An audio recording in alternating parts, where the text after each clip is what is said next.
मेरी भाभी रोज भाई से मालिश करवाती। सुबह भाई थका होता और काम पर भी न जाता। भाई से वजह पूछती तो गूंगा होकर बैठा रहता। एक रात मैंने भाई को नींद की गोली देकर सुला दिया और खुद भाई के कपड़े पहनकर भाभी का मालिश करने लगी। मेरे होश उड़ गए जब उस रात भाभी ने मेरे साथ, परी दरवाज़ा खोलो। मैं किचन में खाना बनाकर बैठी थी। जब बाहर से भाई की आवाज़ आई, वो जानते थे जब तक भाई खुद आवाज़ देकर ना पुकारते मैं किसी हाल में भी दरवाज़ा न खोलती। मैं जल्दी से हाथ पोंछकर बाहर की तरफ भागी, मगर दरवाज़ा खोलते ही भाई के पीछे एक लड़की खड़ी थी। शकल सूरत तो प्यारी थी, मगर सांवली सलोनी सी लड़की थी, जिसे देखते ही मेरे दिल में कई सवालों ने जगह बनाई। मैं अपने ख्यालात को जगाते हुए भाई से पूछने लगी, भाई ये कौन है? तो भाई ने कोई जवाब नहीं दिया। घर के अंदर दाखिल हो गए। उनके पीछे ही वो औरत भी बड़े मज़े से अंदर आ गई, जबकि मैं अभी तक दरवाजे के पास ही खड़ी थी। भाई ने उस लड़की को चारपाई पर बैठने का बोला और वापस मुड़कर दरवाज़ा बंद करते हुए मेरा हाथ पकड़कर उस लड़की के सामने लाते हुए कहने लगे, बेटा आज से ये इसी घर में रहेगी, भाभी है तुम्हारी। मुझे भाई की बातों को समझने में कुछ देर लगी। जब पूरे तौर पर उनकी कही बात सुनकर मैंने उस लड़की को देखा तो यूँ लगा वो मुस्कुरा रही है। गौर से देखा तो तब तक मैं शायद अपनी मुस्कुराहट छुपा चुकी थी। मैं कुछ कहे बगैर किचन में चली आई और अपने कामों में वापस से मगन हो गई। भाई शायद अपनी किए पर शर्मिंदा थे। मेरे पीछे ही किचन में आने लगे, मगर उस लड़की ने उनका हाथ थामा और कहा, समीर बच्ची है, समझ जाएगी, तुम उधर बैठो। किचन तक आई आवाज़ मैं खूब सुन सकती थी। ऊपर से खिड़की में से सब दिखाई भी दे रहा था। अचानक से मुझे अपना वजूद बहुत हल्का लगा, जिसकी कोई औकात नहीं थी। मेरे भाई से उसने शादी कर ली। मेरे लिए खुशी की बात थी, मगर काश अपनी इस खुशी में मुझे भी शामिल कर लेता तो मैं क्या कर लेती। ज़्यादा से ज़्यादा अपने भाई की शादी देख लेती। अचानक से ही मेरी आंखों से आंसू बहने लगे। मुझे अपनी बहुत बेइज्जती महसूस हो रही थी। मैंने बेदर्दी से आंसू साफ करे और खाना बनाने लगी। वो दोनों बाहर बैठकर बातें करते रहे। मैं फ्री हो चुकी थी काम से, मगर जब तक वो बाहर रहे मैं भी किचन से बाहर नहीं निकली। मुझे वो लड़की कुछ ठीक नहीं लग रही थी।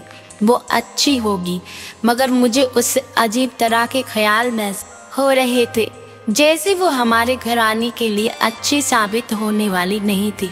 जैसे ही शाम का वक्त हुआ तो भाई ने उसे नैना कहकर पुकारा और घर में मौजूद अकेले कमरे में चले गए। मैं रोटियां पका के ट्रे में खाना सजाकर कमरे में ले गई। कमरे में जाते ही भाभी ने कहा, समझदार लगती हो, मगर ये नहीं जानती किसी के कमरे में जाने से पहले दरवाज़ा बजाते हैं, खासकर तब जब वहाँ एक शादीशुदा जोड़ा हो। इस बात में मुझे शर्मिंदगी की गहराइयों में धकेल दिया। हालात वैसे ही ख़राब थे तो मैं जल्दी से खाना रखकर बाहर निकल आई। वो कमरा मेरा और भाई का कमरा था। अब कहाँ सोऊं? इसी वक्त टूटे फूटे वाले कमरे पर नज़र पड़ी तो मैंने सोच लिया सुबह इसे सही करके यहाँ ही सोऊंगी। मगर रात का मसला था। इतनी देर में भाई बाहर आ गए और मुझसे कहने लगे, मगर मैंने कोई ध्यान नहीं दिया। उन्होंने पूछा, कहाँ सोओगी? मैंने बरामदे की तरफ इशारा कर दिया कि रात यहाँ गुजार लूँगी और सुबह को कमरा अपने रहने के काबिल बना लूँगी। भाई चुपचाप कर गए। उनकी भी मजबूरी थी जो मैं समझ गई थी। अभी हाँ, मुझे बस अपने घर में रहते हुए ही हर काम पर समझौता करना पड़ेगा। इसीलिए बेहतर था अभी से अपना दिमाग बना लेती और सोच सोच कर मामले को खुद के लिए और मुश्किल ना बनाती। मैं किचन समेटकर और बिस्तर बरामदे में बिछाकर वहाँ लेट गई। मैं समझ चुकी थी, मगर फिर बिना जाने बार बार मेरी आंखें देख रही थी। शायद ऐसा ना होता अगर नैना के लहजे में मेरे लिए जरा सी फिक्र होती। तो मैं सब कुछ हंसकर बर्दाश्त कर लेती, मगर वो मुझ पर मालिकों की तरह हुक्म चला रही थी। लम्हे लम्हे पर मुझे जलील कर रही थी। तभी मेरा दिल इस कदर थका हुआ था, रोती रोती न जाने मैं कब सो गई। रात को देर से सोने की वजह से मेरी आँख भी सुबह देर से खुली। मैं जल्दी से उठी। भाई को काम पर जाना था और इसका नाश्ता नहीं बना था। मैंने फटाफट उठकर कमरे की तरफ देखा तो वो बंद था। शायद अभी तक वो सो रहे हों। यही सोचकर जल्दी जल्दी नाश्ता बनाकर ट्रे में रखा और कमरे का दरवाज़ा बजाया। थोड़ी देर बाद दरवाज़ा खुला तो भाई सामने थे। भाभी ने बड़ा बुरा सा मुँह बनाकर कुछ बड़बड़ाई, मगर भाई ने नाश्ते की ट्रे पकड़कर शुक्रिया अदा किया। भाभी अभी भी बिगड़े मूड के साथ बैठी थी। मैंने भाई से पूछा, काम पर नहीं जाना? मैं तो भाई से बात कर रही थी। भाभी उछलकर बिस्तर से उठी और बिल्कुल भाई के आगे आकर खड़ी हो गई। मैं तो अचानक से डर गई। वो सख्ती से बोली, अब तुम्हारे भाई की शादी हो चुकी है, उसके आने जाने का ध्यान रखने वाली आ गई है, लिहाजा तुम उन बातों पर ध्यान देकर खुद को पतला मत करो और सिर्फ वही काम करो जो तुम्हारे जिम्मे है। खाना बनाओ, खाओ और खिलाओ। हमारे मामलों में दोबारा से मत बोलना। उनकी बातें इस कदर कड़वी थी।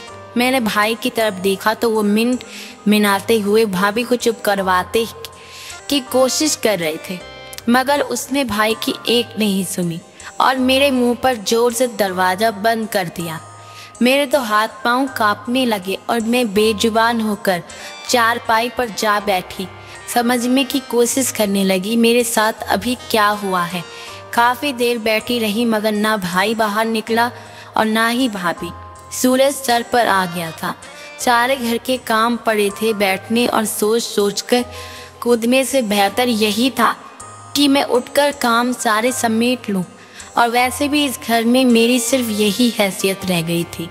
इससे ज़्यादा मेरा कोई भी घर में हुक्म नहीं चलता था। किचन में आई तो पकाने के लिए कुछ भी नहीं पड़ा था। आलू थे, मैं वही काट लिए, क्योंकि अगर भाई को बोलने जाती तो फिर कुछ उल्टा सुनने को मिलता। तो इस बात से बचने के लिए मुझे यही बेहतर लगा। खाना खाकर मैंने बर्तन धोए और सारे घर का काम समेट दिया, मगर वो दोनों अभी भी कमरे में ही थे। उसी वक्त भाभी भरपूर गुस्से में किचन में आई और मेरे सर पर आ खड़ी हुई। तुमने खुद को समझ क्या रखा है? मुझे इस तरह से नीचा दिखाना चाहती हो? नहीं, मतलब क्या है? तुम्हारा नई नवेली दुल्हन का ऐसे स्वागत करते हैं आलू बनाकर।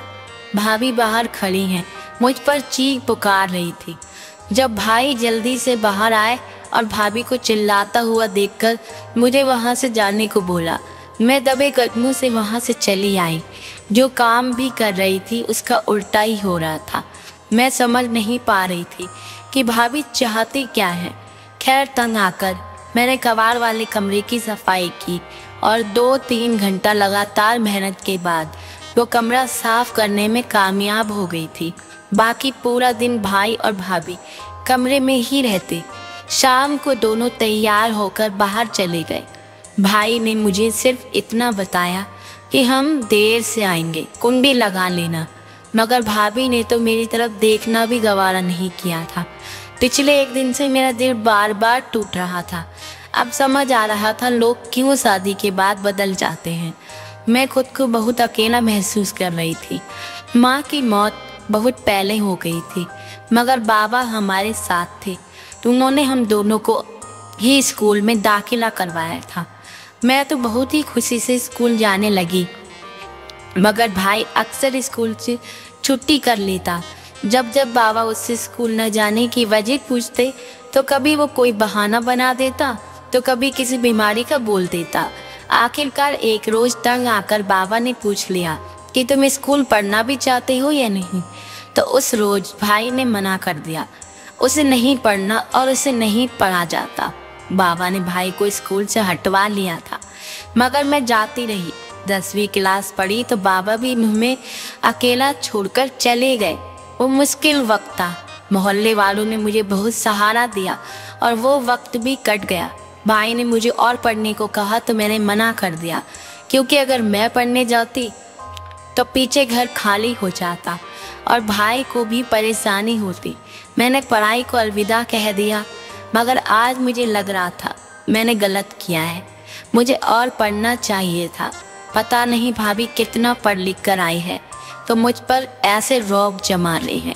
भाई ने बाबा की दुकान बेच दी थी और इस शहर के बीच एक छोटी सी दुकान डालकर कोई और काम शुरू कर लिया था। मगर मैं इतना जानती थी भाई का काम सही नहीं चल रहा था।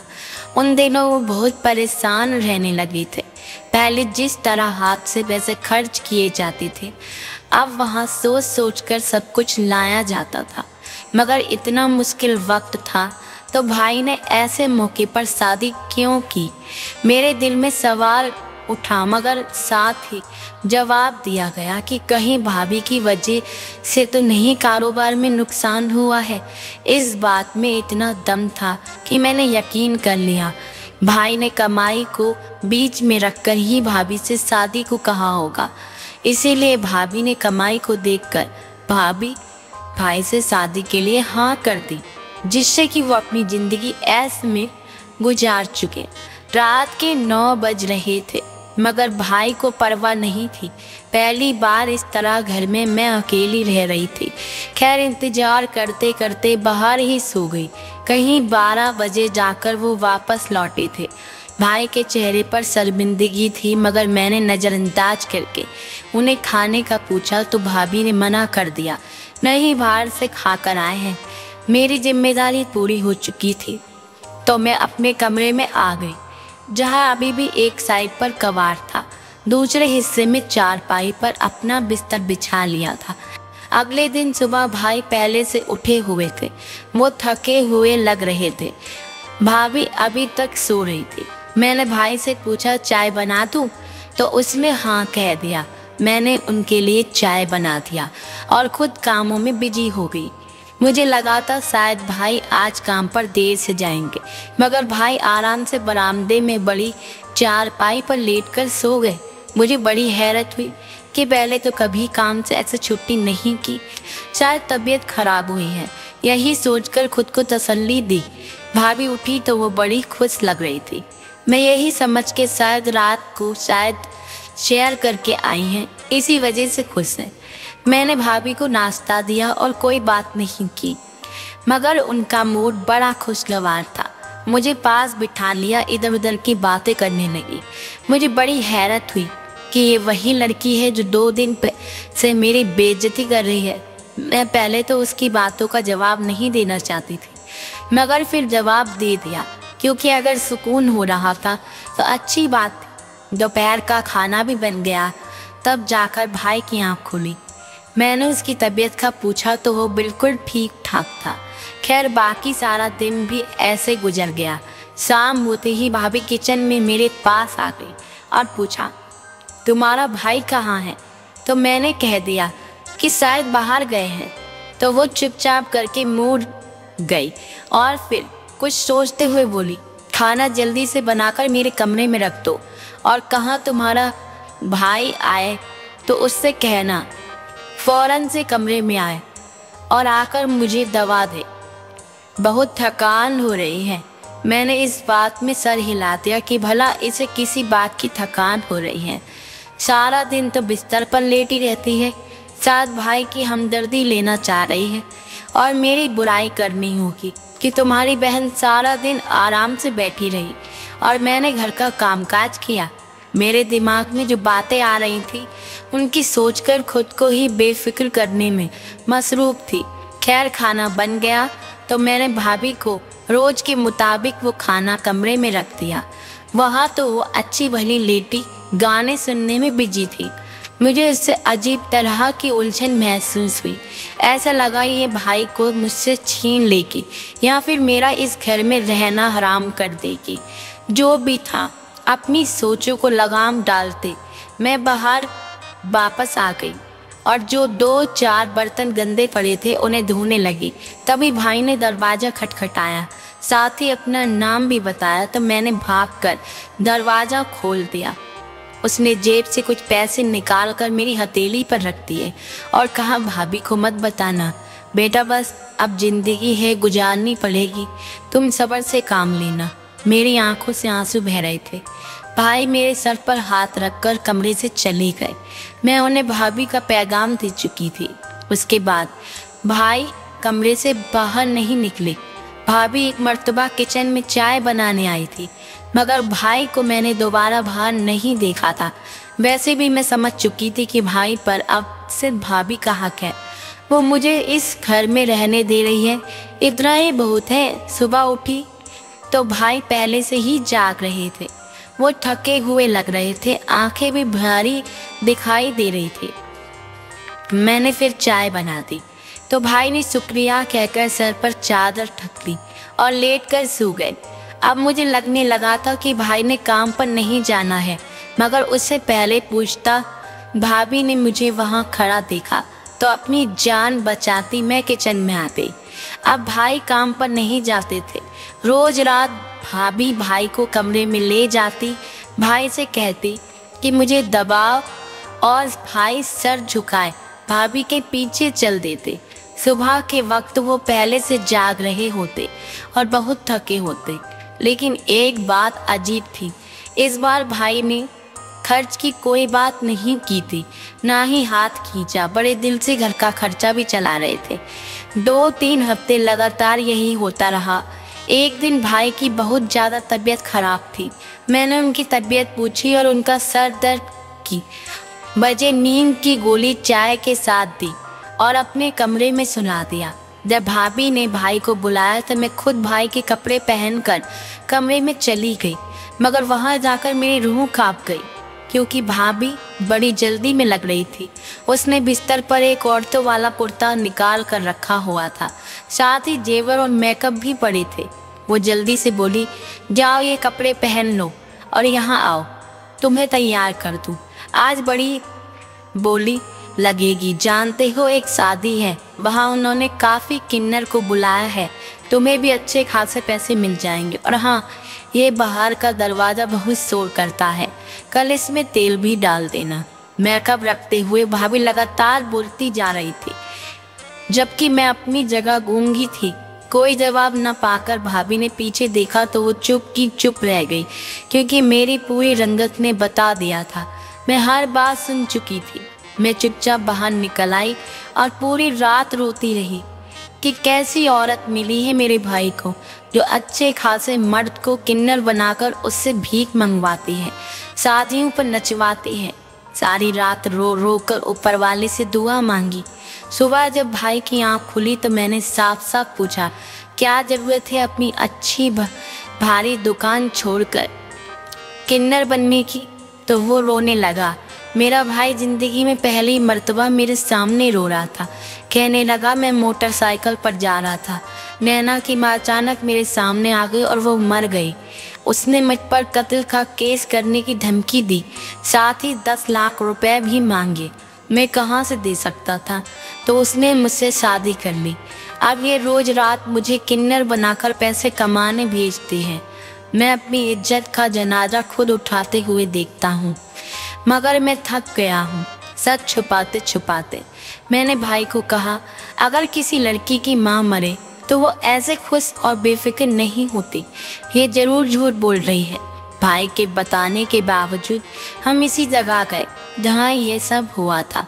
वहाँ जाकर पता लगा वो औरत तो किराए पर काम करती है, और जो उसकी बेटी बनी थी पूरे इलाके को लूट चुकी थी, कभी किसी बहाने तो कभी किसी बहाने। अब शायद उसे घर बसाने का ख्याल आया तो भाई के साथ शादी कर ली। हम उस औरत से भी मिले, वो भी अच्छी खासी थी। उसी रोज जाकर भाई ने कुछ भी कहे सुने बगैर उसे तलाक दे दी। वो हमें धमकियां दे रही थी, मगर भाई ने उसे ज़्यादा मोहलत ही नहीं दी और हम वो शहर छोड़कर एक नए इलाके में बस गए। आज भाई के 3 बच्चे हैं, मेरी शादी भी हो चुकी है, मगर ये वाक़या कभी नहीं भूलते। इस लड़की के बारे में कहा जाता है शायद वो पागल हो गई है, या क्या हुआ है ऊपर वाला जाने। बुरे कर्मों का बुरा नतीजा होता है। धन्यवाद दोस्तों।